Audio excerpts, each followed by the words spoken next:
முறையாக வந்து சட்டசபையில் மறுபெண்ண எதிர்கட்சி தலைவர் பேசின பிறகு உடனடியாக ரிப்ளை முதலமைச்சரோ அல்லது ஃப்ளோர் லீடரோ சொல்லிட்டாங்க. அதை சொல்கிறதுக்கு விட்டுட்டு யாரோ எழுதி கொடுத்த அறிக்கையை பின்னாடி வெளியிடுறார். ஸோ இது ஒரு முன்னுக்கு பின் பிறனாக அரசு போயிட்டுருக்கு. இவர் வந்து இன்னும் தெளிவு பெறலை, ஆட்சினா என்னான்னு தெரியல. அதனால தான் அவர் தெளிவான முடிவுக்கு வரட்டும். அதுக்கு பிறகு நாங்கள்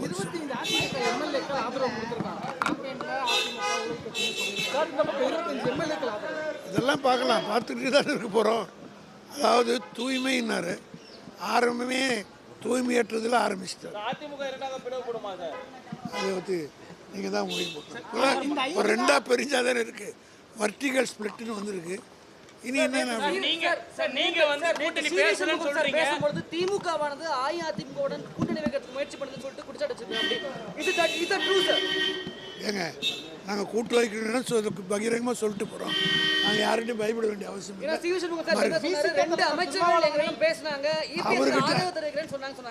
அது யார்? ரெண்டு மந்திரியா? எங்ககிட்ட மந்திரியா? முன்னாள் அமைச்சர்களா? அவங்ககிட்ட யாருன்றது ஒரு பேரை சொல்லிட்டோம், அவங்க பதில் சொல்லுவாங்க.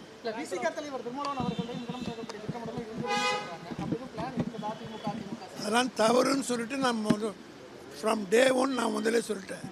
These are all speculations and rumours சொல்லிட்டேன், உங்களுக்கும் சொல்லிட்டேன். அதனால் அதாவது அவங்க பிரிஞ்சு போனதுக்கு காரணம் சொல்கிறேன். சில பேருக்கு நான் தெளிவாக சொல்கிறேன், சில பேருக்கு பதவி இல்லாமல் இருக்க முடியாது.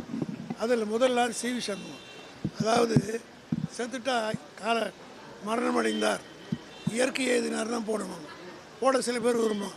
சில பேர் செத்துட்டா கூட சிவலோக பதவி அடைந்தார்னு போட விரும்புகிறல பட்டியலில் முதல் ஆள் சி.வி. சண்முகம். நாங்கள் கூட தாங்க வந்த ஒன்று 500க்கு மேற்பட்ட மதுக்கடைகளை மூடணும்.